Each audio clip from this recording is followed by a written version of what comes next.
So, hello, everybody, and welcome. Happy Monday to all of you. It's good to be back. I'm back after a week of vacations, and I'm very excited to be back with all of you today, talking about some more phrasal verbs using the verb do. Así que, hola a todos, bienvenidos. Gracias por unirse a la clase. Feliz lunes a todos. Yo estoy de vuelta después de una semana de vacaciones. Estoy súper contento de estar de vuelta aquí con vosotros. Y hoy vamos a aprender algunos phrasal verbs usando el verbo do. So how is everybody? ¿Cómo estáis todos? Cuéntame desde dónde estás viendo la clase. Y recuerda, si a alguien le gustaría más información sobre la plataforma de Open English, solo hay que escribir la palabra profe in los comentarios. So yes, where is everybody watching the class from? I'm Teacher Chris. I'm from England, but I live in Spain. Yo soy Teacher Chris, soy inglés, pero vivo en España. Si estoy mirando por abajo, perdón, es que estoy leyendo los comentarios de Instagram aquí en el móvil. So hello everyone, hello in Colombia, in Canada, in the United States. Awesome, Guatemala, Houston, Nashville. Thank you very much everyone for joining. So, como he mencionado, hoy vamos a aprender phrasal verbs con el verbo do. Hello, Ricardo on YouTube as well. Thank you very much for joining. Jacqueline on YouTube as well. I hope you're both doing great. Hello in Texas, Mexico, Peru, España. I live in the north of Spain. I live in Asturias. Yo vivo en el norte de España, en Asturias. Llevo 7 años aquí en el norte de España. Awesome. Thank you very much, everyone, for joining. So, let's begin the class. Vamos a empezar a la clase. Primero, necesito comentar súper rápido que voy a hablar en inglés y en español. Es una clase de inglés, pero es una clase gratis y con 2 idiomas puedo conectar a más gente. So, I will speak in English and in Spanish. It's an English class, but it's a free class. So, using both of the languages, I can help more people. So let's begin. Phrasal verbs using the verb do. So let's begin with a question for you guys. Do over is the first phrasal verb from today's class. Así que el primer phrasal verb de la clase de hoy is do over. But tell me in the comments, what does do over mean? Is it option A, to redo or repeat something? Option B, to break something? Or option C, both of these meanings? Así que cuéntame en los comentarios qué significa el phrasal verb do over. ¿Es la opción A, rehacer algo o repetir algo? La opción B, romper algo? O la opción C tiene los 2 significados. Awesome. So thank you very much for your answers. I'm just seeing them come through now. Super rápido, recuerda, si te gustaría más info sobre la plataforma de Open English, solo hay que escribir la palabra profe en los comentarios. Ahora en todas nuestras regiones tenemos 60% de descuento, así que igual, solo hay que escribir profe en los comentarios para más info. Awesome. Thank you very much, everyone, for your answers. I've got lots of people saying A. And I can tell you option A is correct. Yeah, la opción A is correcta. To do over means to redo or repeat something. Rehacer o repetir algo. Do over. So I have 2 sentences here. Which one do you think is correct? Tengo 2 frases aquí. ¿Cuál frase es correcta? Option A, I don't like the painting, so I'm going to do it over. Or option B, I like the painting, so I'm going to do it over. Which of these 2 sentences makes sense? ¿Cuál de estas 2 frases tiene sentido? ¿La opción A o la opción B? Jacqueline, ¿cómo ¿Cómo te fue en tus vacaciones de la semana pasada, Teacher Chris? Muy bien, muchas gracias por preguntar. El sol ha salido en España, el verano está acercando aquí en España. Estaba con amigos, estaba visitando algunos pueblos como en la zona cerca. Súper guay, sí, súper chévere. Muchas gracias. Pasé muy, muy, muy bien, pero súper contento de estar de vuelta. Okay, so lots of people saying option B. Let me repeat them. Option A, I don't like the painting, so I'm going to do it over.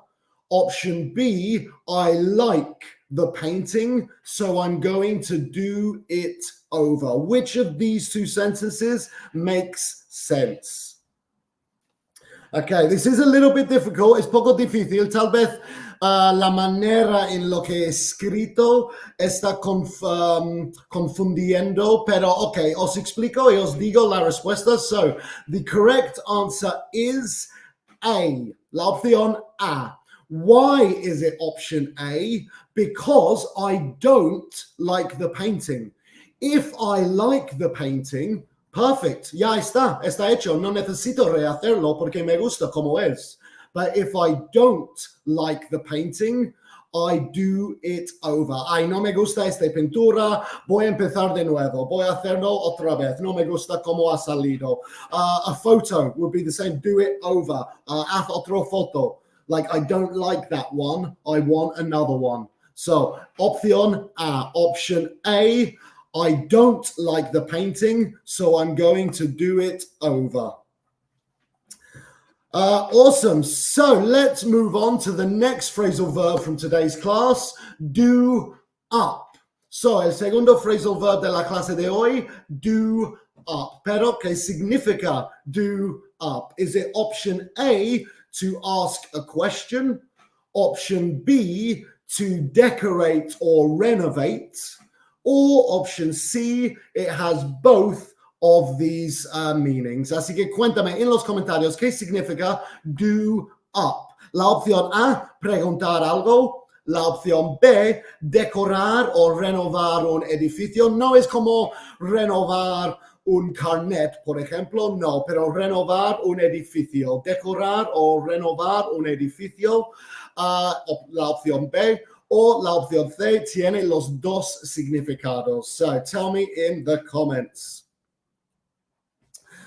Awesome. Thank you very much for your answers. Recuerda, si estoy mirando por abajo, no, si estoy ignorando, estoy leyendo los comentarios de Instagram aquí.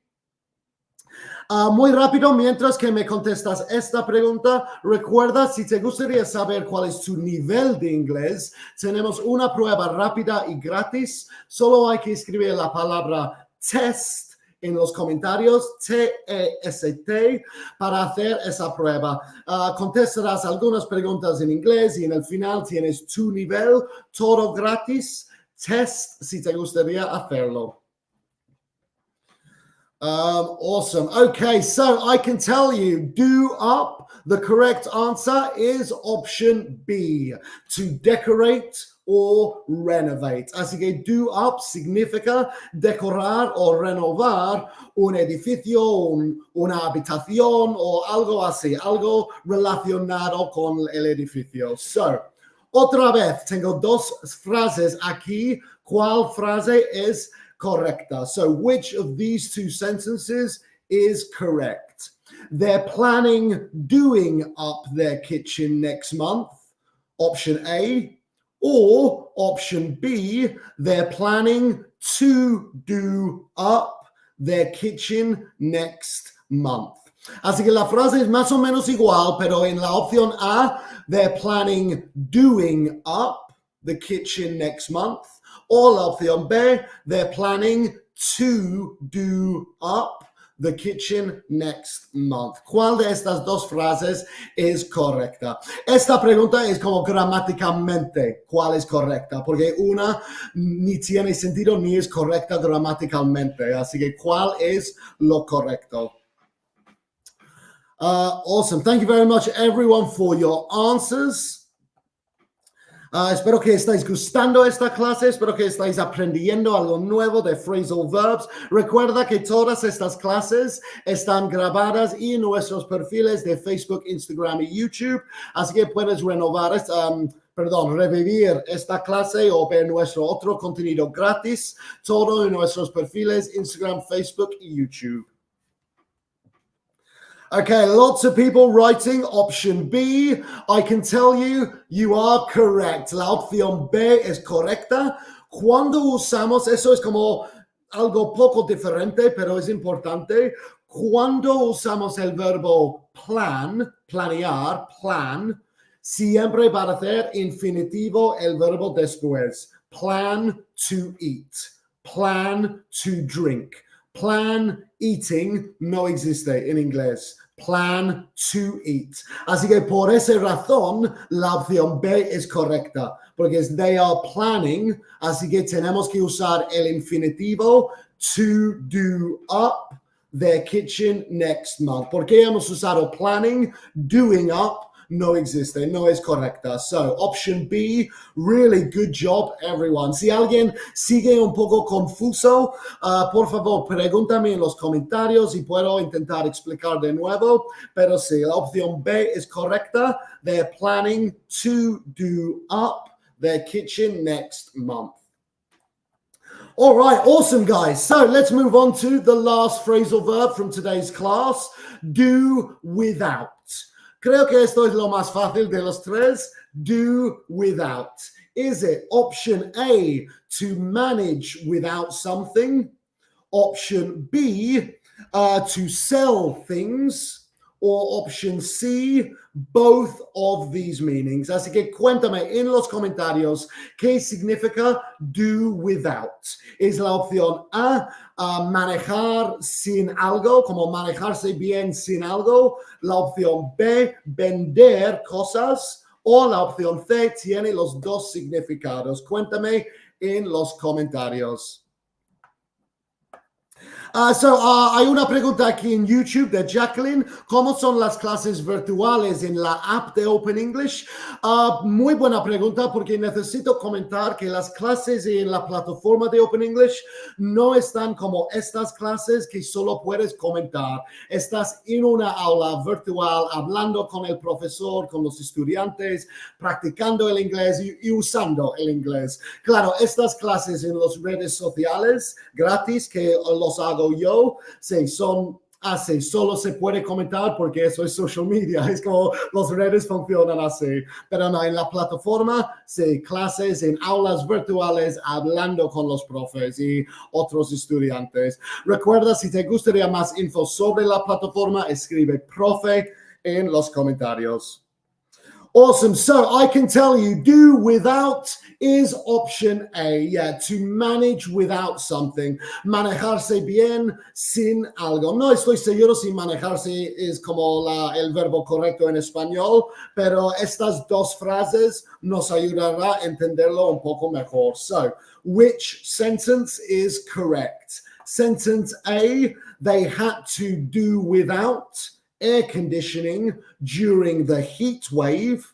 Or option B, they had to do without air conditioning during winter. Así que una de estas frases no tiene sentido. Tal vez podría ser correctamente gramaticalmente, pero no tiene sentido. Y el otro sí tiene sentido. So, which of these two phrases makes sense? Los voy a traducir al español. So, opción A, tuvieron que manejarse bien sin aire acondicionado durante el sol como súper fuerte. O la opción B, tuvieron que manejarse bien sin aire acondicionado durante invierno.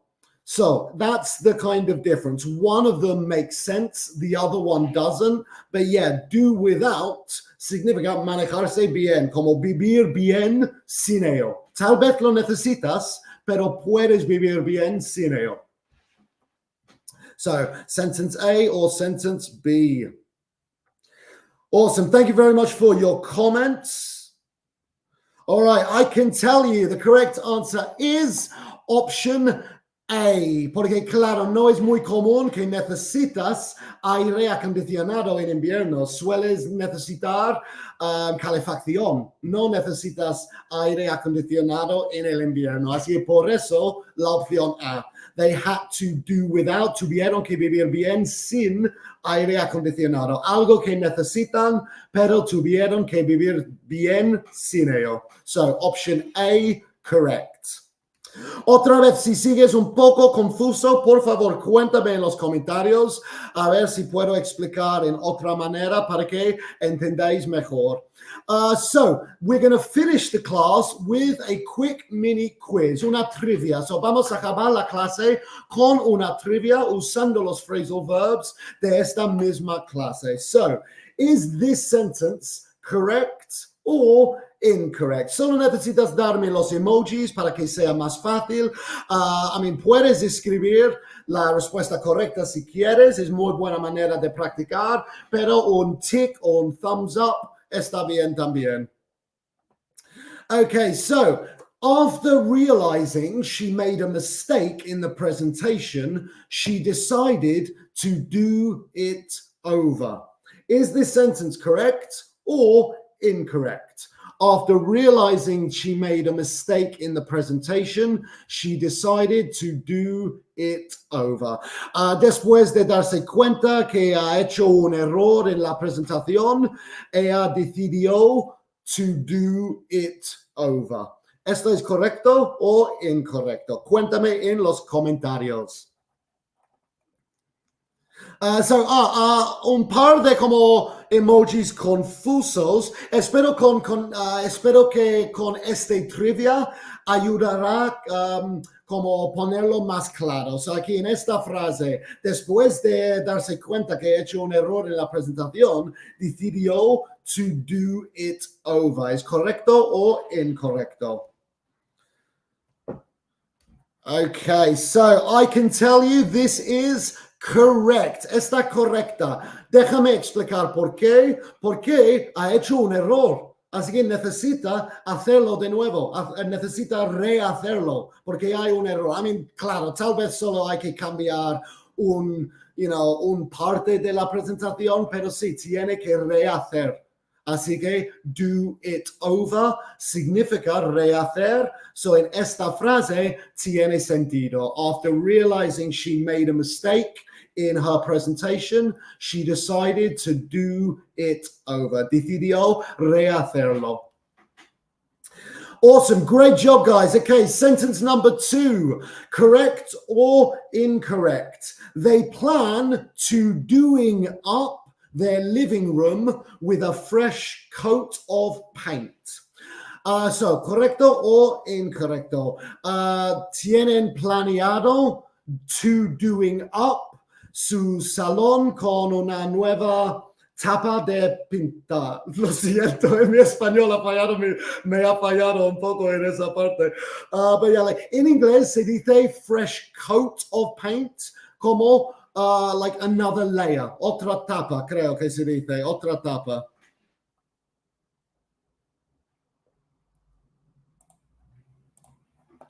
So tell me in the comments, they plan to doing up their living room with a fresh coat of paint, correct or incorrect? Gracias, chicos, capa de pintura. Pintar es el verbo, claro, so pintura es el sustantivo, gracias. En inglés es lo mismo. Paint is the noun and paint is the verb. Así en inglés es la misma palabra, el verbo es sustantivo, paint. Pero muchas gracias, sí, pintura es como el sustantivo y pintar el verbo. Gracias. Estoy aprendiendo español mientras que cobro para enseñar inglés. Muy bien. Okay, so I can tell you this sentence is incorrect. Como hemos mencionado antes, con plan tenemos que usar el infinitivo. They plan to do up their living room next with a fresh coat of paint. Así que, ¿por qué usamos el verbo planear o planificar? Tenemos que usar el infinitivo. They plan to do up their living room with a fresh coat of paint. So awesome. Last question, guys. La última, correct or incorrect? During the camping trip, they had to do without electricity and running water. So correct, correcto, or incorrect, incorrecto. During the camping trip, they had to do without electricity and running water. So muy buena pregunta aquí en Facebook de Fernando. También puede usar do over para pintarlo otra vez. Claro que sí. Así que do up sería decorar o renovar. Pero si lo haces una vez y luego no te gusta, sí, sería do over the paint. Como sí, exactamente. Muy buena pregunta. Okay, during the camping trip, a ver si puedo traducir. Durante el campamento, perdón, tal vez me podéis ayudar otra vez. Durante el campamento tuvieron que do without electricidad y agua, como agua fresca. Correct or incorrect? Sí, campamento, tuve bien, muchas gracias. Fernando, you're welcome. Thanks for the question. Recuerda a todos, si alguien tiene una pregunta, por favor, déjenlos en los comentarios. Podría, como se suelo poder contestar así. Si es algo muy largo explicación, tal vez puedo planificar una clase sobre ello. Así que, por favor, tus preguntas están muy invitadas. Gracias. Durante el viaje de campamento. Perfecto. So I can tell you this is correct. Like they were camping. There is no electricity, but you can still live. You know, durante el campamento o mientras el campamento no hay electricidad, tal vez no hay agua, pero sí, se puede vivir con agua en botella, you know, no necesita electricidad, es eso, es do without. Sería mejor tener electricidad en mi punto de vista, pero no es necesario vivir sin ello. So during the camping trip, they had to live without electricity and running water. Is correct. So that was my class on phrasal verbs using the verb do. I really hope you guys enjoyed it, and obviously I hope you learned something new as well. Así que eso es mi clase de phrasal verbs con el verbo do. Espero mucho que hayáis gustado y que hayáis aprendido algo nuevo. Antes de que me vaya, quiero recordaros una vez más, si te gustaría más info sobre la plataforma de Open English, solo hay que escribir la palabra profe en los comentarios. Hay profesores nativos, clases ilimitadas. Como mencioné antes, no son clases como estas, son clases en aulas virtuales, hablando y practicando inglés. Y también recuerda, hay un descuento ahora de 60%. Así que para más info, solo hay que escribir la palabra profe en los comentarios. También recuerda, si aún no sabes cuál es tu nivel de inglés, tenemos una prueba rápida y gratis. Solo hay que escribir la palabra test. Es una prueba súper rápida que contestarás algunas preguntas en inglés y en el final tienes tu nivel actualizado, todo gratis. Escribe test si te gustaría hacerlo. Awesome. So, muchísimas gracias a todos vosotros, como siempre, por asistir a la clase, para tus comentarios y tus preguntas. Espero mucho que hayas gustado y aprendido algo. Y recuerda que yo volveré mañana a esta misma hora para una nueva clase para vosotros. Así que espero que tengáis un muy buen lunes y tengo ganas de veros todos mañana. So, thank you very much, everyone. I hope you have a fantastic Monday, and I look forward to seeing you all tomorrow. Cheers. And bye-bye.